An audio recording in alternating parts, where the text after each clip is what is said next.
Hi, my name is Paul Wright from HA Fox Jaguar, and I would like to introduce you to the all-new Jaguar XF, which you should be taking delivery of in the next few days.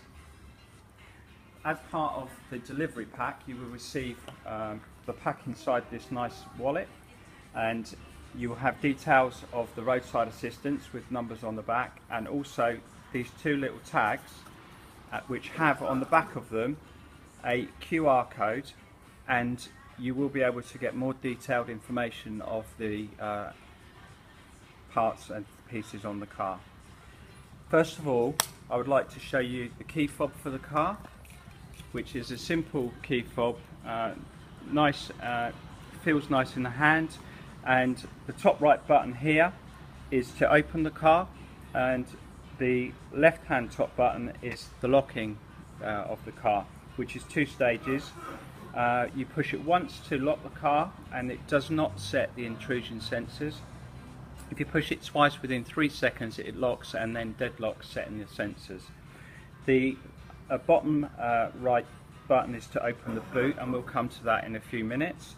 And then the bottom left button turns the headlights on to light your way to and from the car. There is also a hazard button right at the bottom, and you push and hold that in for 3 seconds, and that will set off the alarms. Now, this is so that if you come back to the car and somebody's tampering with it, you can set the alarms off to hopefully frighten them away, but it doesn't unlock the car. Okay, so first of all, I'm going to push the open button, and we've now opened the driver's door. And one key feature on this car is that down at the bottom in here, you have got the tyre pressures for the vehicle, which is very useful information. And there's another plate which is just to the left of that, which shows you the chassis number. The next thing I'd like to show you on the car is the fuel filler, which you open by pushing the back edge of the filler. And this particular car is a diesel, as indicated on the filler cap. Diesels have a yellow cap, petrols will have a black cap. All you do is unscrew the cap, and then it will sit on the little holder piece on the actual lid. You then, when you've filled the car, push that back in and turn it until it clicks, and then just push it again to close. We now come round to the boot of the car. There's a button underneath on the boot, which is just situated just here, or as said before, you can use the key fob to do that.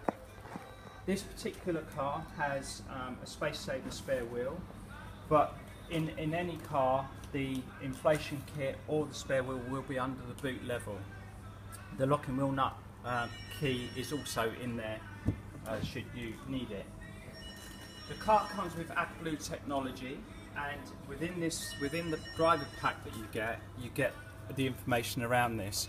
Now, the AdBlue, if it needs to be topped up, will be topped up through this port here, and there's a specific way that you need to do that, which is all detailed within the diesel technology which is in the pack. Okay, just closing the boot, and then we move round. Locking wheel nuts, if you come round to the actual wheel, you can see straight away that one of the nuts is not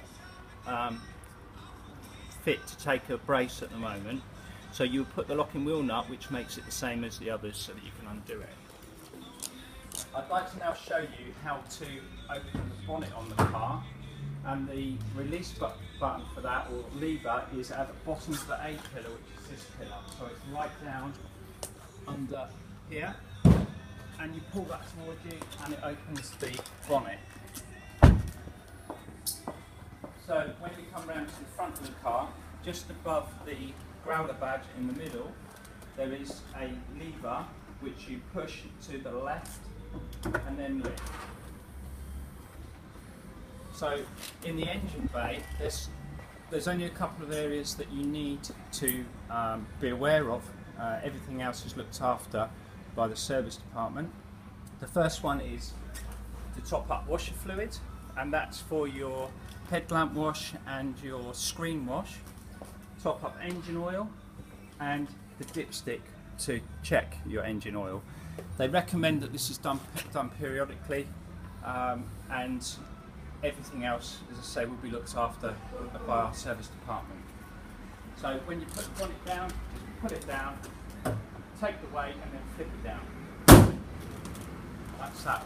So what I'd like to do now is to actually get inside the car and talk through some of the interior features.